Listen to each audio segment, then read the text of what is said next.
नमस्कार दोस्तों, मैं हूं डॉक्टर उपेश और आज हम बात करने वाले हैं कोरोना वायरस की महामारी के बारे में। इस तरीके से हम सब के बीच एक डर का माहौल है और जो इस तरीके का माहौल चल रहा है, आप देख रहे हैं। एक तरफ तो हमको रात को सोने में भी ये लगता है कि सुबह हम उठेंगे तो हमारे व्हाट्सएप पर क्या न्यूज़ होगी या एक बैड न्यूज़ हमें सुनने को मिलती है। तो दोस्तों, ये जो मंजर है, इस तरीके, इसके पीछे क्या राज है, आप सब लोग जानते हैं कि चाइना ने किस तरीके से अपनी चाल चली और कोरोना वायरस एक बायो वेपन की तरह यूज किया। इस पर हम अलग से वीडियो करेंगे, पर अभी दोस्तों ये जानते हैं कि कितना डेडली है, कितना खतरनाक है ये कोरोना वायरस का नया वेरिएंट। दोस्तों, आप लोगों को मैं ये बता देना चाहूंगा यहाँ पर कि ये कोरोना वेरिएंट अब तक 44 कंट्रीज में यानी 44 कंट्रीज में WHO की रिपोर्ट के हिसाब से जा चुका है और इसने तबाही मचा रखी है। और दोस्तों, ये वायरस आज से 14 महीने पहले, जी हाँ 14 महीने पहले, जब आप जानते हैं हम सुशांत के केस को फाइट कर रहे थे, उससे पहले फरवरी या जनवरी के आसपास दोस्तों इसको देखा गया।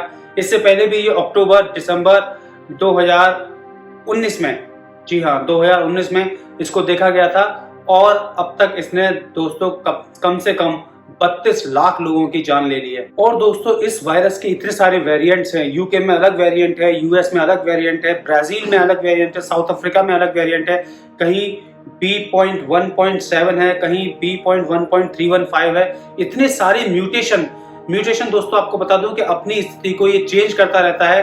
अलग अलग होस्ट में जाके अलग अलग तरीके के म्यूटेशन हो जाते हैं और ये खतरनाक से खतरनाक होता चला जा रहा है। इसलिए हम सबको इस समय बहुत ज्यादा एहतियात बरतने की जरूरत है।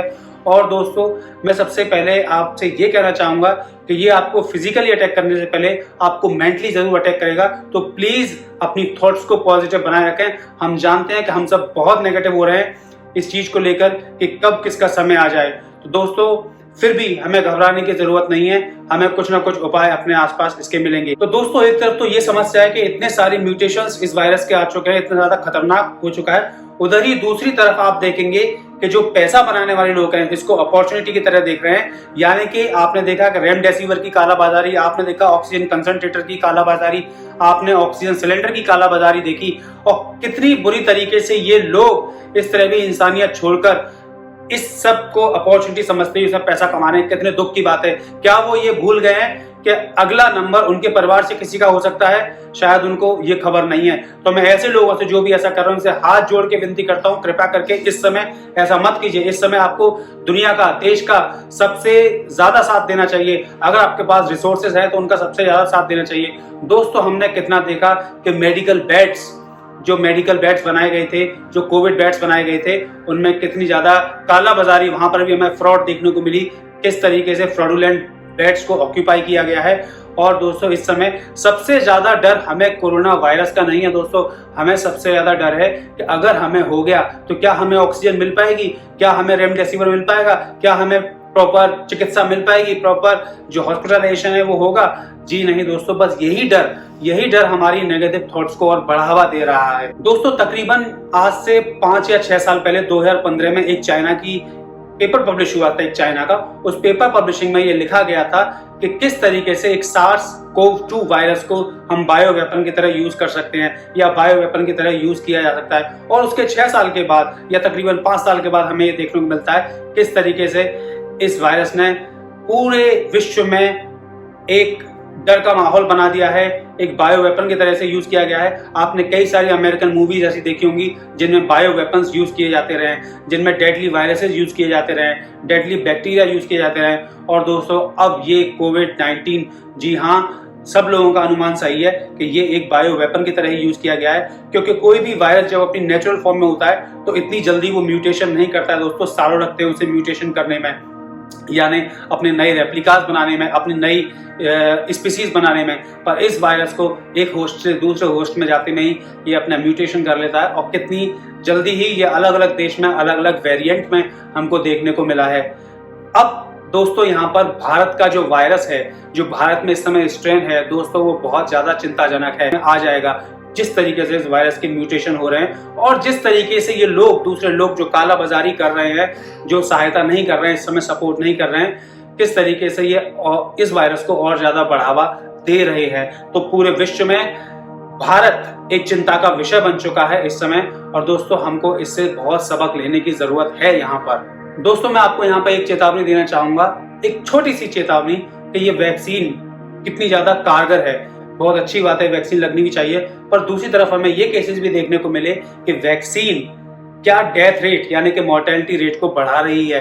तो दोस्तों इसके कई कारण हो सकते हैं। एक तो नकली वैक्सीन का बनना भी एक कारण हो सकता है। आप देख रहे हैं किस तरीके से कालाबाजारी जो चल रही है, फ्रॉड चल रही है, ये भी एक कारण हो सकता है। दूसरा कारण दोस्तों ये है कि एलिजिबिलिटी देखते हुए, पेशेंट की एलिजिबिलिटी देखते हुए वैक्सीन नहीं लगाई जा रही। यहाँ पर भी काफ़ी ज़्यादा एहतियात बरतने की, बहुत ज़्यादा समझदारी, सूझबूझ की ज़रूरत है।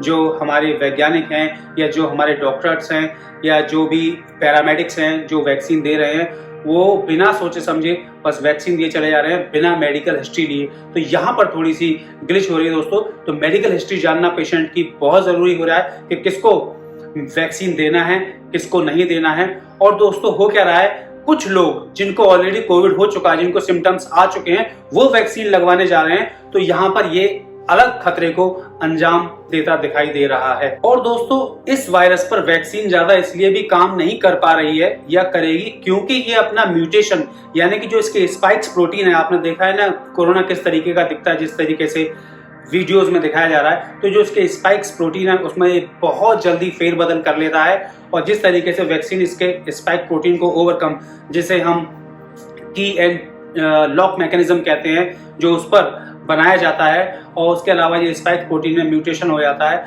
तो इस पर ज़्यादा वैक्सीन काम नहीं कर पाती है।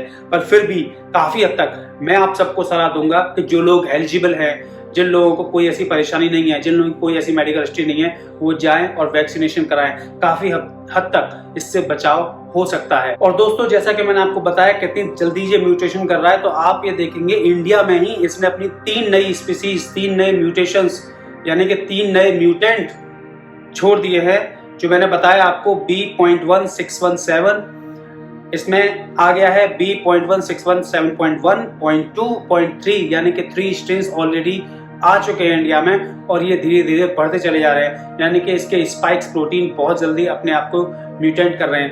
तो ये जानने से लगता है कि ये एक सिंथेटिक वायरस यानी कि लैब में बनाया गया वायरस है, क्योंकि इतनी जल्दी म्यूटेशन उसी में हो सकता है। जो नेचुरल वायरसेस या बैक्टीरिया होते हैं वो इतनी जल्दी म्यूटेंट नहीं करते हैं दोस्तों। तो जितना भी वीडियोस पर दिखाया जा रहा है, कहीं भी ये समाचारों में चल रहा है, न्यूज़ में चल रहा है, क्या ये चाइना की एक चाल है? जी हाँ, बिल्कुल ये चाइना की एक चाल हो सकती है। जिस तरीके से इंडिया अपनी इकोनॉमी को बढ़ा रहा था और विश्व में आगे निकल रहा था, उसको देखते हुए चाइना ने ये चाल चली होगी। और चाल चलने के बाद दोस्तों किस तरीके से इकोनॉमी, किस तरीके से त्राही त्राही मच गई है चारों, ये आप सब लोग देख रहे हैं। दोस्तों सबसे पहले इस वायरस को यानी कि इस वेरिएंट को कैलिफोर्निया में देखा गया था, जहां पर इसका रेट था 20% ट्रांसमिसेबल, यानी कि 20% लोगों में ही या पॉपुलेशन में ट्रांसमिट हो रहा था।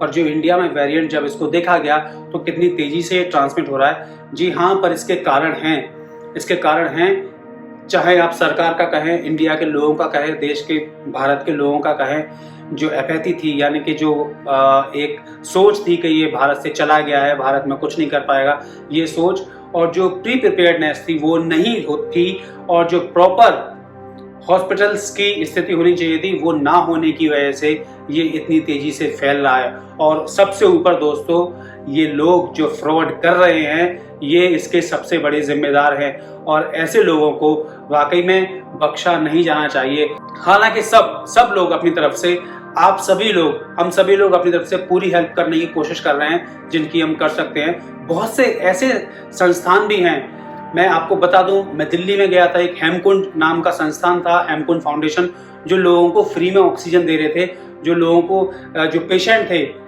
जो उनके जो गार्जियंस या केयर टेकर्स थे, उनको वहाँ लेके जा रहे थे, उनको फ्री में भी ऑक्सीजन दी जा रही थी। ऐसे लोगों को मेरा बहुत बहुत धन्यवाद है। और ऐसे बहुत सारे संस्थान हैं जो ऐसी सेवा भी कर रहे हैं। पर दूसरी ओर ऐसे अपॉर्चुनिस्ट, ऐसे लोग बैठे हुए हैं जो इसको अपनी पूरी जेब भरने का एकमात्र साधन समझ रहे हैं कि ये समय दोबारा लौट कर नहीं आएगा, जेबें भरनी है तो भर लो।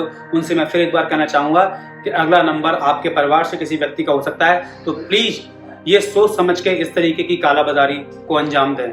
दोस्तों ये वेरिएंट, ये म्यूटेशन इस वायरस का इंडिया में कितना घातक हो सकता है, अभी इसको कहना बहुत ही मुश्किल है, क्योंकि इसकी घातकता दोस्तों जो मैंने बताया डिपेंड कर रही है। ये फैल रहा है, ये एक अलग बात है, वो क्यों फैल रहा है।